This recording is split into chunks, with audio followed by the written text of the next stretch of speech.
Thank you for taking the time to have this chat today. I know we were on another podcast, was it about a year ago or so? It's really nice to speak to you again and catch up. For anyone that's not up to speed on who you are, what you're involved in on a daily basis, would you mind just briefly introducing yourself and getting them caught up? Yeah, sure, Adam. So I'm a traditional shaman or traditional sangoma from South Africa, and sangomas are known as African shamans. So what I do is I work with wilderness, helping people connect with their own inner wilderness and also helping people to connect with the outer wilderness, with nature, with their ancestors, with their blood and bones, with their dreams, but also with the animal and plant worlds. Now, the animal and plant world, can you elaborate on that a little bit? I know some people have listened to audiobooks and read some books and messaged me about that type of stuff. Even to tie in with, if you're familiar with the book The Kabbalion, how it talks about the plant mind and animal mind, and then these being sort of realms that you can exist in or tap into in a way. So do you mind elaborating on that? And does it relate to, that book, Kabbalion and the plant mind, animal mind? I'm not really sure about that book. But what I could say is that the focus of my work is helping people to connect with their own humanity, with their own spirit. And then as we connect with our own spirit, then we're able to connect with it's like interspecies. We're able to connect with the plant and animal worlds. So when we are connected with our egos or connected with our wants and desires, then we are all separate. We are all different. And this leads to narcissism and consumerism and the destruction of the wilderness. But when we are connecting with our hearts and with our spirits and with our dreams, then we are starting to connect with the animal and plant world, where there is no ego and there's no agenda and there's no overt consumerism. So the basic default for a human being is the custodian of this world. So our job as human beings is to help this world. And at the moment in the world, we're not doing that. So we need to change our ways. And part of that is to connect more with the heart center, connect more with our spirits. And we use the old traditional shamanic ways to do this, which has been with all of us for centuries. And with the advent of technology, a lot of people are forgetting how to connect with their spirit, how to connect with their hearts. So this is what I'm teaching. Now, the methods you use, would you briefly just touch on those? Like what's involved? I assume, being out in nature and grounding in that way, but do you use any other tools or modalities to help bringing someone into that resonance? One of the strongest is chanting. And we call them in South Africa ngomas or chants, African chants. So I teach very simple chants and rhythms to help people come into their spirit. And I teach heartbeat meditation to connect people with their heart pulse. And then we work with plant medicine in South Africa, but not hallucinogenic. So simple plant medicines to cleanse the body, to cleanse the aura, to bring people into the natural world. So that's what I do. And I also do a lot of dancing, rhythmical dancing, trance dancing.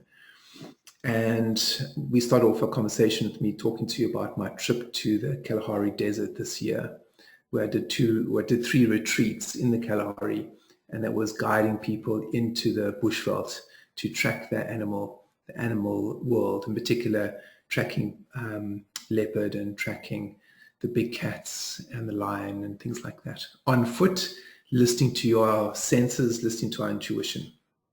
And I want to sort of dial back a bit to, you mentioned the heart.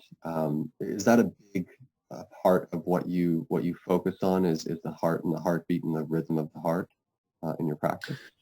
Yes, because one of the essence of the trance dance in South Africa amongst sangomas is, when we're doing the trance dance, it's normally 1 or 2 drums, and it's not the same as a djembe from West Africa. In South Africa, we have a large drum that you hit from both sides, and it has basically a 4-beat or a heartbeat rhythm.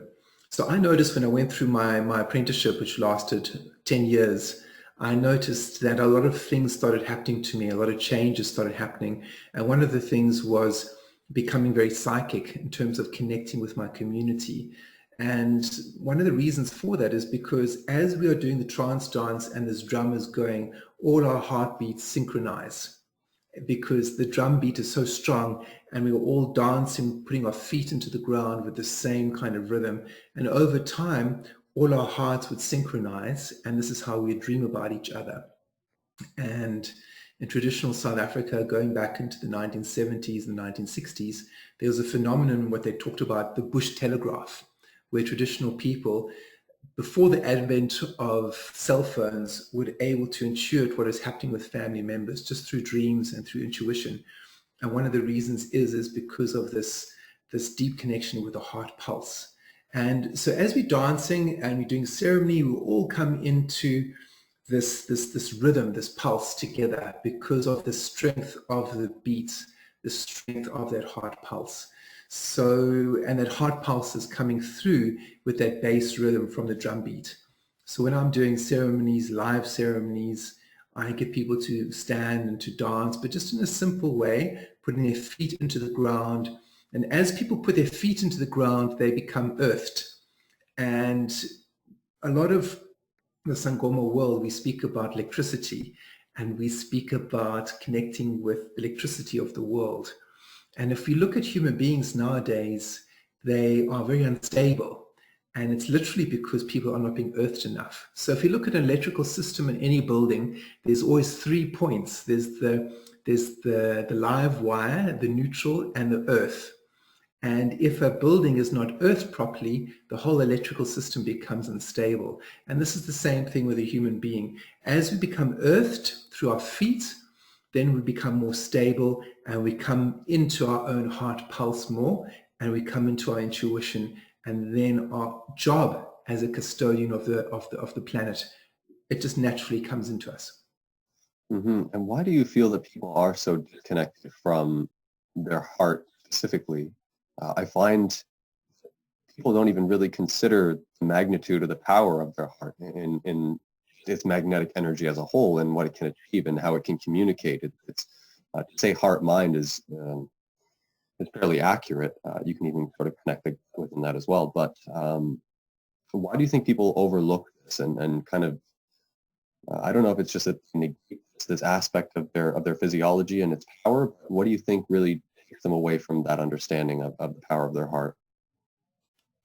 I think the simple answer, Adam, is that people are too busy nowadays, and the speed of the modern world is such that people, they don't give themselves time to just stop, have a breath, and feel and listen to their own heart pulse.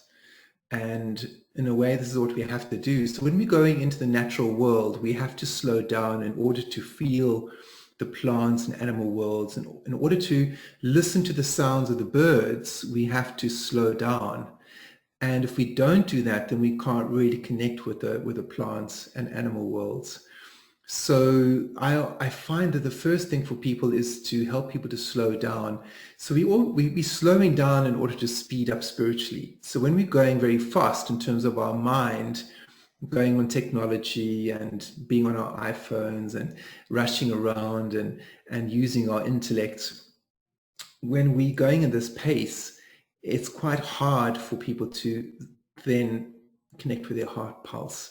However, what we need to do as human beings is become more multidimensional. So we work in a day job, like you and me, working on the computer. And then when that's over, giving ourselves time just to watch the birds, go for a walk, feel our heart pulse, turn off our phones. So we are pushed into a situation nowadays where we have to compartmentalize and also become more multidimensional with our operation in the world, with our movement in the world. And this is calling all of us to slow down when it's time to do nature work, when it's time to connect with ourselves. We have to learn how to go down a few gears in order to connect more deeply with the ground beneath our feet. Mm-hmm. Yeah, no, that makes total sense. And for me, what you were saying resonates with me because I'm so immersed in technology, and my main workstation for for what I work, like my desk is literally like a mounted monitor, a large mounted monitor, 2 side monitors, a laptop, and I have like 3 phones next to me. So it's literally like screens all over the place when I'm working. I've been doing that for so many years now. It's like second nature to me. But I find that what really grounds me is going out in nature. When I go for nature walks every single weekend, I go out for nature walks and nature hikes with my dogs. I wake up early and we go do that. I was actually listening to an audiobook recently called LSD in the Mind of the Universe. And it's about this professor who takes on a bunch of LSD experiences. He describes nature as oneness expressing as diversity without falling into the trap of diversity. So without falling into the intricacies of what you would experience as an ego in a way. So you go out in nature, it's all oneness, it's all connected, and it's all diversified, seemingly diversified. It is all connected and it operates in this diversified way without falling trap or victim to that or having that attachment to it. So I find that nature is an amazing way to ground, especially what you're saying, get your feet really deep in the ground, use those the negative ions from the earth that help charge you up, like you were saying, and really just respecting that electrical signal or the electrical signals within your body, and people could stop seeing themselves as these like mechanistic, like technological, robots walking around. They're more organic and much more connected to things. Actually, another story, and one more thing. Sorry, I started using float tanks recently. That same reason, I started using float tanks because I would just be so immersed in technology. But recently, every week I go and I in a float tank, a sensory deprivation chamber. So I'm putting in the Epsom salt, darkness, total darkness. And one experience I had recently was the feeling of my heart, a deep sense of my heart and the beat of the heart, and it felt like it was rippling in this tank in the water, and the energy of it was just like very palpable. It was overwhelming. But when you were talking about the heart, it just made me think about, I think it's this amazing thing that everyone has, everyone ignores for some reason. Yeah, it's very simple. I mean, this heart pulse. If you want to track animals, whether it's in the water or on land, the first rule of tracking is to feel your own heart pulse and then see if you can sense the pulse of the living animals around you within a radius around you. Can you sense their pulse? And I remember once a few years ago, I was in a game reserve in South Africa and I was doing some work there, and I went with a local game ranger, and he didn't have a rifle, and we were looking at, we wanted to go and see lion, so we wanted to go on foot to see the lion, and it was the middle of the day, so he said we'd be okay because the lions would be sleeping underneath the trees. So we went on foot, and we were talking away, and we were having a nice conversation, and I just said to him, shh, you need to be quiet for a moment, because I said there's a large buck, there's an antelope behind that bush over there, like a kudu or eland, quite a large antelope. And he was like, no, I don't think so, John. I can't see the tracks on the ground. And I just said, okay, we'll just be quiet for a moment. And then suddenly the whole bush shook and this large kudu went flying over. And he was like, how'd you do that? It's amazing. And then we carried on walking for a while. And again, I said to him, there's another large, I wasn't sure if it was a kudu or an eland or maybe a gemsbok. And I felt it was there, and he said again he didn't see the tracks in the sand because it had just been raining, and he said no, he didn't feel there was an animal there. Eventually the whole bush shook, and again this large antelope went jumping ahead of us, and he said to me, how did you do that? And I said, well, I just sensed its heartbeat, I sensed its pulse. So this is the first tracking, is to sense our own pulse. And then when we're in the dream time, we are feeling our own consciousness. And shamans and mystics of old would maintain that what's happening in our dreams at night and what's happening in our day-to-day conscious experience is similar. So as we're coming into our own heart pulse and coming into our own spirit, we're merging the consciousness at night, the dream time, with the consciousness during the day. And this helps us to find our purpose. As the Buddha said, the journey of this human walk is for us to find our purpose, to find our calling. And as we come into our spirit, then we do find our calling. So technology is not wrong. I love technology. However, because there's so much electricity with technology, we have to ground ourselves. We have to work with technology, not let technology work us.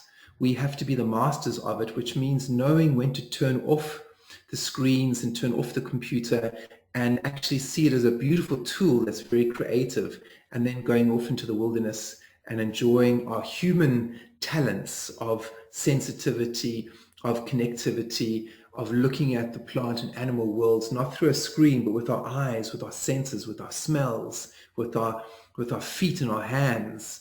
And then as we do that, we actually become more intelligent, because there's only a certain amount of intelligence that we can take in from the shoulders up. But there's another kind of intelligence where we are connected to our heart and our intuition and our psychic ability, which kind of opens the door to all the different worlds. Mm-hmm. Yeah, and I would say, lots of people are not very connected with all that energy right now, especially with everything going on and everyone sort of sheltered in their homes and really being told to go on, computers and devices more so. I find that a lot of people are probably having a lot of trouble with that and sort of almost looking for an outlet, I suppose, energetic outlet. I just find a lot of people don't really, like Zoom has become so popular now and everyone's having these sort of Zoom calls and Zoom conversations, for work or just for personal reasons to talk to family. I feel like there's that lack of connection with another human, and then there's sort of the lack of connection with nature.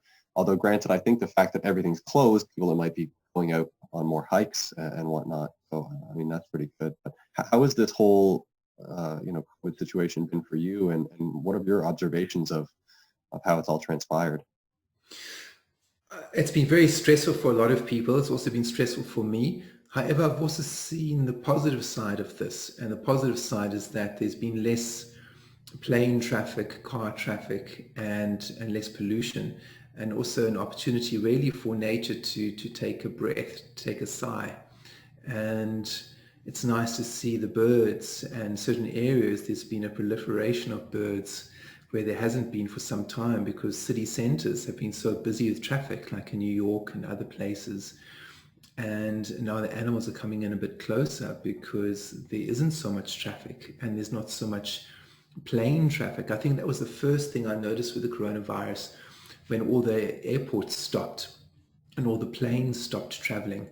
And there's been reports around this around the world. I mean, I remember in India, there was, where was it in India, where they could actually see the city for the first time in about 20 or 30 years because of the cessation of traffic. And do you know what town that was in India? I don't know what town, but I remember hearing about it. I think the same thing happened in certain parts of China as well. Like, pollution is horrendous in some of these places. And I can imagine if you kind of eased off a little bit, it would start to clear up. So it's almost like Earth's really starting to heal herself. And I mean, I heard stories in Montreal, for example, where a lot of buildings where there were office workers, and the office workers happen to be at home now. So they have an opportunity of actually giving these buildings over to people who need accommodation or need. So basically changing it from a business setting to more of a residence, normal residence for people. So a lot of office buildings are being changed over now because a lot of people are working from home. So it's actually saving pollution, and it's saving a lot of transport in terms of going to work and using petrol and using carbon fuels, but staying at home rather and going online.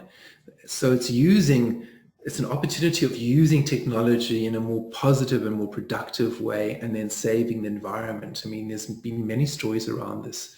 So hopefully it's going to change the way we work in the future now. Mm-hmm.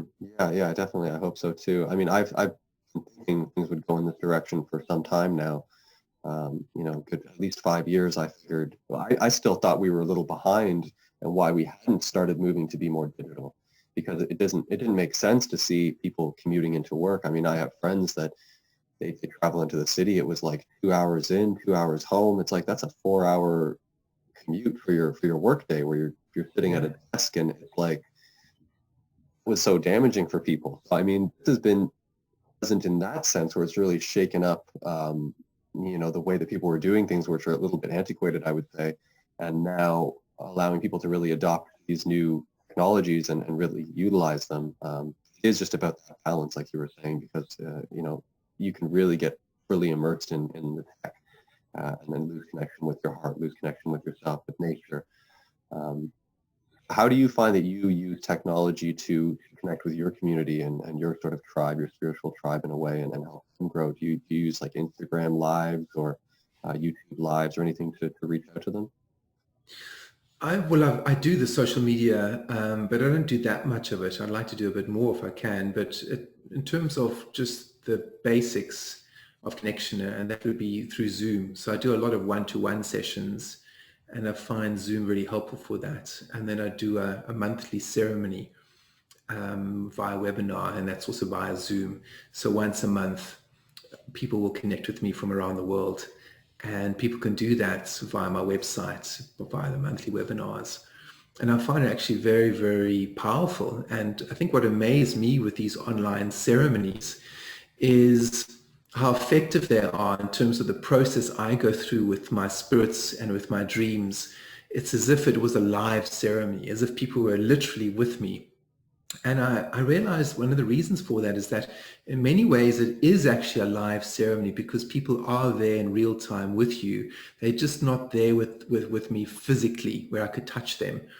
And it's really taught me a lot. It's taught me that, even in this moment with you and me, Adam, I can't, give you a hug or shake your hand, but this is real time. And this experience that you and I are having is actually real because we're looking at each other, we're feeling each other. I'm connecting to your spirit in this moment. So this is not, it might feel surreal, but it's a real experience that we're having. We just can't touch each other. So it taught me a lot that the online world in terms of real time online is actually really, really powerful, and we can do a lot of work with one another. So I've actually started doing my divination sessions where I throw the bones traditionally. I've started doing that on Zoom in real time. And I found it just as effective as if I'm doing it face to face with people where they're sitting next to me. And so that's taught me a lot. It's quite amazing, really, Yeah, it really does come down to someone's attention. It's like we're having this conversation. We both have each other's attention. And so when you have these community lives, you have those people's attention. I mean, physical connection isn't there. The attention is still there, which is very important. Yeah, I think you made a very good point there, Adam. Yeah, very good point. I think it's about attention. So naturally, when I'm talking to someone in Zoom, like when I'm talking to you right now, I don't have my phone on. I don't look at emails. I know some people multitask, but I don't do that. I'm just focusing as if you and I are having a cup of coffee together, and I'll be with you. So I've had to say to people, when we're doing Zoom calls, please don't have phones on or check emails. Just be present with me, because that's what I'm doing with all of you. It's just like a natural thing. But it's amazing how people do multitask when they are on the screen. And it's about just, just being present as if you're having a conversation with someone in real time in front of you. And then, I find it very effective. Mm-hmm. I know it's definitely true. And that's why I like having these calls too, because I mean, right now it's, sort of middle of the afternoon. I sort of stepped away from work where it's a bit chaotic and everything's happening with information, everything. But, we can sit down, we can have this chat, and I step away from all those devices, step away from all those, things, and just get into the present moment with someone, which is so beneficial because it really is, I'd say it's meditative in a way. Having conversations in this way can be meditative in a certain type of practice. And it's funny, last night I had a call on Zoom with Ram Dass, or the Love Serve Remember Foundation. Yeah, all Ram Dass's people, because I've signed up to be an ambassador for the Love Serve Remember Foundation. So we had like a group call with all these ambassadors that are taking part. And the same thing, I was super busy, chaotic with work yesterday, just dealing with a bunch of stuff. But once I got on that call and sat down with these people, it was like, like Yeah. the fresh air where you can, and my mind was like, you should grab your phone, you should check, you should do that while you're on this call. But I was like, no, I'm going to be right here. I'm going to listen to each of these people talk. And that's what I'm doing. And it's like, it really is a testament to Be Here Now, which is a book by Ram Dass as well. So it was kind of ironic when I was having that call with them. I was like, nope, be here now, be here right now with them. And my mind is like, oh, you got to talk to this guy. You have to do this. You have to make this call, but it's like, no, get right in there, Yeah. I mean, it's amazing. I think I remember, I had a conversation about Ram Dass because I was going to see him in Maui and I managed to see him in December last year. I was so lucky. Mm-hmm. And I think, Ram Dass and the Ram Dass, the Be Here Now community, the Love, Serve, Remember Foundation, it's a prime example, a really, really good example of using old spiritual technology or old spiritual teachings from Ram Dass and his teacher Niyam Karali Baba and that whole lineage, and showing how these teachings are just as relevant today. And then the next thing is how a modern generation where we're all tech savvy and we've got our phones, how a modern generation of educated people who are working in technology, how it's not either or. We can use all these tools together. And Ram Dass is amazing because he would use all these tools and his followers would help him, and he would be able to connect his teachings to people all over the world who might not have been able to come and see him physically. So I think technology is an absolute gift. We just have to learn to work with it rather than become slaves to it. And that's our choice, because technology is not pushing itself on us. We are using it, we are consuming it and using it, and we have to just be mindful of how we do that. So what you said is a wonderful example of connecting with people worldwide who have a common heart and a common spiritual focus. And I just love that. And I think the Love, Serve, Remember Foundation is a great example of this. Mm-hmm. Yeah, and that's sort of my vision with this podcast as well, is to have these conversations with people, and eventually at some point I'd like other people to step in and host and have conversations. I'm out of the picture in a way. People are just always, communicating with each other and having these wonderful chats, and things are getting uploaded and sort of going along in that sense, almost like a network of really mindful, warm-hearted or heart-centered conversations, because I think those are the way of the future. I mean, you see huge podcasts like Rogan Experience, or Sam Harris has a nice podcast called, I think it was called Waking Up 4, now it's called something else, but they're these long form conversations. And I think people really connect with those things. Like, I think people listen or watch this and they really sort of connect to what we're saying. It sort of inspires them in some way, or kindles something within them, and then they go out and achieve something or create something themselves. So it's almost just like, these conversations help really wake things up, creativity up within people. So, it works both ways. It's great for us having them, and it's great for people listening in. I get the messages, people saying they really enjoyed this or they shared that, it's really cool. So all about the balance. I mean, the essence is that human beings are social creatures and we need each other. And nowadays with this terrible pandemic, people can't be with each other, but they can still be with each other. We can still connect over long distance because of the magic of technology. And I think that's good. And I think it's wonderful. And we have to realize that the essence of human connection really is about love. And I think Ram Dass is an incredible ambassador of that and an example of that. I mean, in his final days, he was so sick and he was in a wheelchair, and he had been for many years, but he just exuded and gave off so much love and so much attention to people. If he just spoke to a person for 10 seconds, he held their attention. And if we can do that with one another on WhatsApp calls or these Zoom sessions, then we are giving one another a chance to shine and to basically open our hearts and just help each other and love each other. Mm-hmm. Yeah, definitely. Yeah. And just to shift gears a little bit, maybe not so much so, but do you have any other sort of meditation practice you employ other than, being out in nature and grounding in that way? Do you have anything that you do, like a morning routine or a before bed routine, or anything that helps to bring you back into that sort of mindful resonance, or whatever you want to call it? Well, I do a prayer when I wake up in the morning, and the prayer is based on the Swazi training I did as a sangoma in South Africa, and it's just a prayer of gratitude to the rising sun, and it's a bit like the yoga tradition where we do sun salutations and chanting. So I do something like that, and then I watch the dreams I've had at night. So before I go to sleep, I will try and do some meditation. And so it's just a basic mindfulness Zen meditation. And some days it's hard to meditate because I've got a little young baby, little boy. But I do try most days to do that. And then the next thing is working with dreams. I write my dreams down. And the dreams are a wonderful way to track my life and track my spirit, and because I feel if I'm out of alignment, if I need to go and do something, or I have a warning, or there's something that's coming through, I'm lucky I will dream about that. So I have to give myself time to listen to my dreams. So I think this is another thing just to mention to the listeners, that if you are serious about your spiritual practice, you have to give it space, in the same way as if you're serious about exercise, you have to give yourself time to exercise. So we have to give ourselves time to create a bit of space where we can listen to our dreams and listen to our heartbeat and write our dreams down, and then just feel into it a little bit. So that's another gift of the coronavirus, is that it's given people more time and more space to just be with themselves.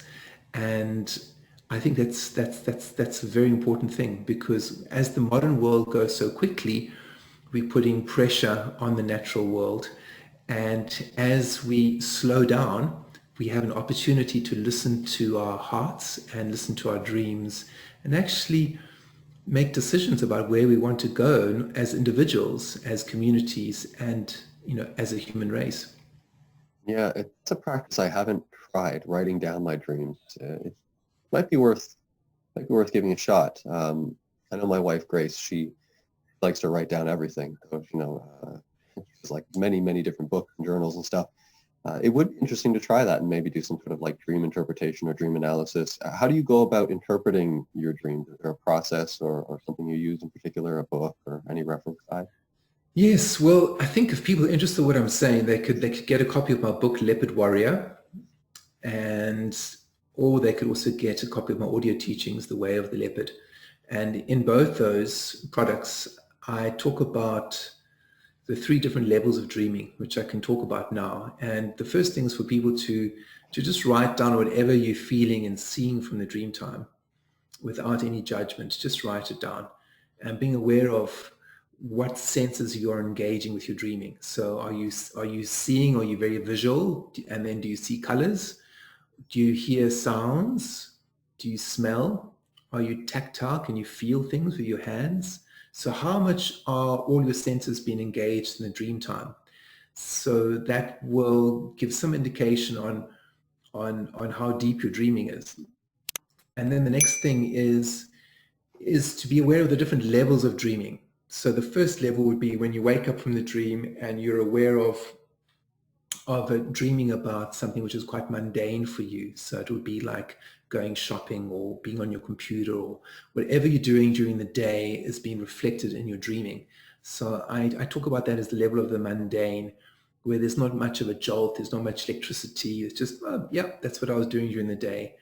And then the second level of dreaming is when you are feeling that you're being triggered a little bit more in terms of your emotional energy. So let's say you have a repetitive dream about exams, or about the breakup of an old relationship, or something traumatic happened to you and you're reliving it in different forms in the dreaming, then that's engaging what I call the level 2, which is the level of the emotions and your psychology.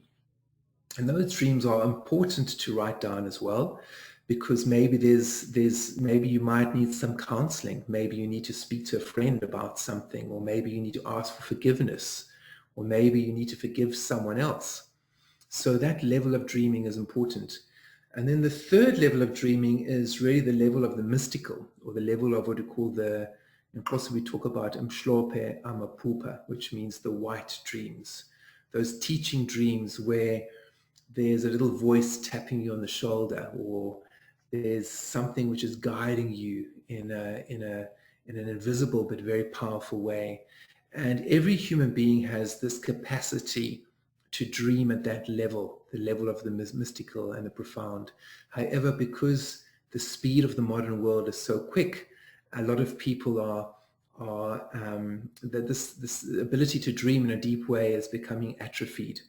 And so part of my work is really inspiring people to bring their dreams back, because as people dream and really connect to their spirit, then they become better human beings, and we have an opportunity to help one another in more creative and spiritual ways, but also to help the plant and animal worlds.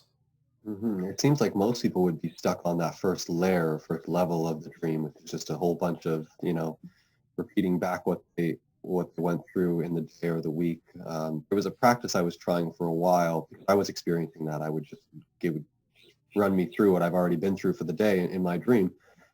So what I was practicing for a bit to get out of that pattern, I guess, was that I would, through my day before bed, I would go through it like from the end of the day back to the beginning, and then back through to the end of the day. It's almost like I would get through my garbage before going into the dream state. That way I'm kind of like done with it, and I'm not going to really be thinking about it. So I found that worked for me. I'm not sure if anyone's listening to this and want to try that, if they find that they get sort of stuck in that, that first layer or level, but it helped me anyways. Yeah, another thing which is quite helpful is just to get a pen and paper, or just get like a little notebook, and just to jot down your to-do list, before you go to bed, or there's a lot of things going around your mind, then just get your diary out and just write all the things that you have to do the next day, or things that are on your mind. And it's just bullet points, it's just a couple of words. So when I've done that, or when I do that, I find it much easier for me just to let go and sleep. And then the next thing to activate the deeper dreaming, the more mystical or profound, would be some kind of mindfulness meditation. I found that really, really helpful for me. And it has since I started meditating at the age of 18. I've really found that helpful for the dream recall and also for deeper dreaming. So some kind of practice where you are just being quiet and listening to your breath and listening to your heartbeat, even if it's just 15 minutes a day, is very helpful for most people, I think. Mm-hmm. Yeah, no, I can definitely see that. Help sort of connect them with themselves in a way. Yeah. Hey? It would help connect them with themselves in a way. Yes. Yeah. I know you mentioned you had a singing bowl there, and I would you mind just sort of playing it a little bit? Some people are absolutely in love with them. I know Grace, she has a bunch as well. I've never been able to actually ring it properly when I do it. She does it so beautifully, and she's like, no, this is how. She's just like, whoa. And then I tried. It's like it stops ringing. It's like, what am I doing wrong?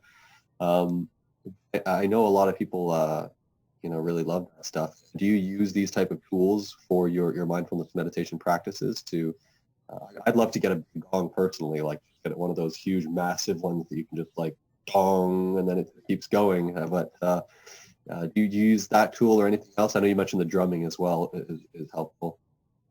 Yes, I've got my Tibetan bowl, and I've got sticks and rattles. So just traditional acoustic instruments to bring people more into a sense of the nowness of things.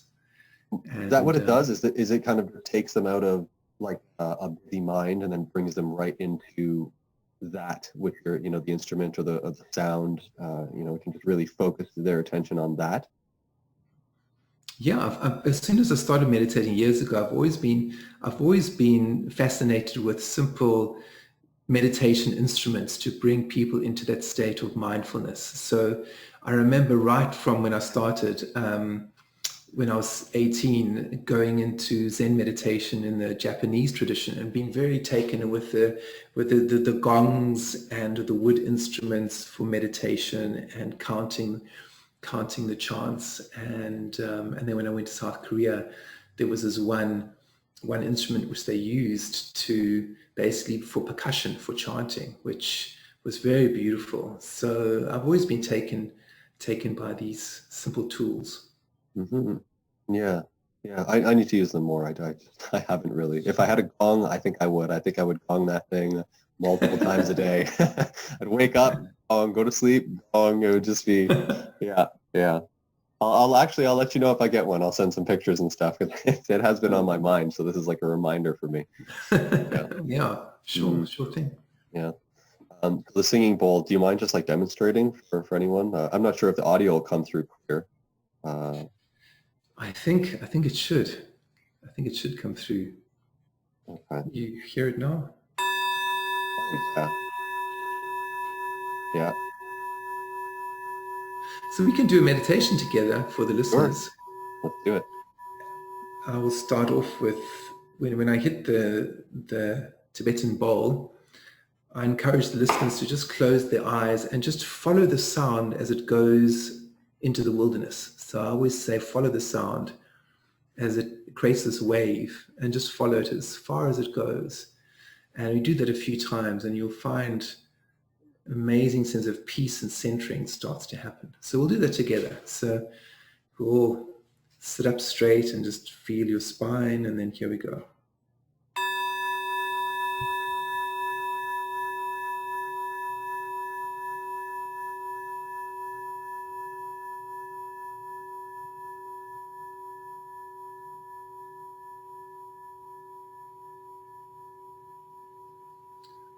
And then next time we do it, I invite everyone to listen to your heartbeat, see if you can feel the pulse inside of you.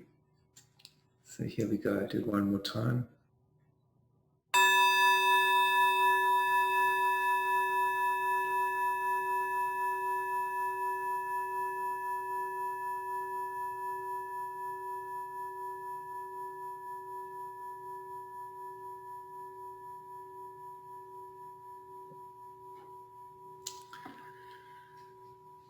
So these ancient practices, whether they're Tibetan or Zen or shamanic, are all about bringing us into this moment, that moment that Ram Dass speaks about, which is the be here now moment. And in that moment, or in this moment, when we come into it with a sense of freedom and openness, then we are available to life. We're available to the birds, the plants, everything in this moment. And this is where we are being invited into this moment. Now that moment is, I feel as though, and I'm sure you'll confirm, but it's nourishment. It's like refreshing. It brings you back into something that's grounded in truth and reality. It's not so distracted by everything that we see in our everyday lives. It's sort of outside of time, and into that is where you really get. I don't know. You feel alive from those things. I don't feel like grabbing your phone and being on your thing is going to keep you. Or it's going to bring you to that place. I find that when you do use these devices, you're sort of closed off. So I liked when you said that it really kind of opens you up to life, and you're really making me want to get a gong as I listen to that sound. That sounded amazing, but I'm thinking of this gong now, and it's just going to be like beautiful. So that's percussion. That's the beauty of percussion, because percussion is all about making these rhythms, and it's basically a reflection of our heartbeats. All percussion is, whether it's the gong or it's the drum or the rattle. All these old percussive instruments are just a reflection of the pulse inside of us. And as we do it in a slow, steady way, then the force inside of us, the natural energy inside of us comes out, and then we find a sense of peace, and then we spread that peace around us. Mm-hmm, mm-hmm. And do you know anyone in your personal, I guess you would know people in your personal life, mostly just yourself, that when you're doing these practices, or do you have like a partner or a colleague that assists you, or an assistant, I guess you could say, that helps you, when you're doing these group, I guess now it's on Zoom, so it would just be yourself. When you're going and seeing people in person, is it just yourself that's doing this? Yes, yes. And when I'm doing more ceremonies in South Africa, then I will be connecting with my sangoma community in South Africa. And that's always lovely, to have another friend who's singing or drumming with you. That's Hmm. wonderful. But Hmm. when I'm on the road or traveling overseas, then I do that on my own. Yeah. Hmm. Yeah. I can imagine having sort of like a partner very familiar with the tradition and everything would be really beneficial. I mean, for you and for the group dynamic, the group setting. When is your next upcoming? Would it be it's not going to be a retreat because of COVID, but um, is it the online gathering you'll be doing next? Yes, and people can look on my website, johnlockley.com, and they can see that I do a monthly ceremony or monthly circle via webinar and via Zoom, often at the end of each month. And they can just look on my website for that. And I'm going to be starting something around about the 18th of January, and it's going to be a 21-day shamanism and meditation practice challenge. And everyone's welcome to take part. And it's just by donation, so it's free. And it'll be 30 minutes every day. So 30 minutes every day, I'll be coming at about the same time, maybe 10 a.m., depending on what part of the world you're in. So say 10 a.m. Central Time. And I'm going to be doing some chants and some meditation and working with my instruments. So this Tibetan bowl with my drum, with didgeridoo, some prayers, and a little bit of teaching about coming into your awareness, coming into your heartbeat. And it's just some way of starting off the new year with something positive and something uplifting. Mm-hmm. Sorry, that will be accessible through your website as well? Yes, through my website. I'll mention it via Instagram. I'll also let you know. And it'll be from the 18th of February. I mean, from January, the 18th of January. So Definitely send it to me as well so I can get it out there and people can join through that. Have you considered doing it on a YouTube live as well with the super chat, because you can get the donations through that, and even Instagram live, like basically launching all the live streams at once to get out there completely. Have you considered doing that? Yes, I would. I can speak about that afterwards if that's okay. Yeah. Yeah, sure. Yeah, I just know a lot of people are doing YouTube lives now. I'd actually donate quite frequently to people when they do YouTube lives through the super chat there, because it goes through Google and it gets to them directly. So I don't know, it's a neat way to get support from your community. Oh, wow. Okay. Well, you need to maybe afterwards tell me how it works. Yeah. Well, you have a YouTube channel and account, right? Yes. Yeah. So as long as I'm pretty sure you should be able to do live streams with the super chat. I guess, yeah, I'll send you a link to something and you can double check and see if that's available for you. I'm not sure if there's a minimum subscriber amount or something that's required for it. I'm not sure, but I've never personally launched a live stream on YouTube. For what you're doing, I can see it being quite beneficial and for really kind of connecting with a broader audience, because especially you'll be featured on YouTube Live, the section of YouTube, which is for the live streams. You'll get new people that they just kind of stumble across your live stream and then they'll join and they'll be very drawn into what you're doing. So it'd be a good idea anyways. Okay, thanks. Thanks for that, Adam. Thanks for taking this time today to have this chat and bring your singing bowl and bring everyone in with you on that. That was really nice as well. I really enjoyed it. It helped give me a nice boost and a boost of energy, more so than you get from like caffeine, let's say. Yeah, thanks for having this chat, and I'll put all your links in the description of this video, and I'll be sharing it on all the different social channels and whatnot. And if anyone has any questions for John, is it fine if they reach out to you directly through DM or anything like that? Yes, they could just go via my website, johnlockley.com. So my email would be info@johnlockley.com. Okay, perfect. Right. Well, thank you again for having this chat, and I'm sure we'll chat again soon. Thank you. Yeah. Thanks, Adam.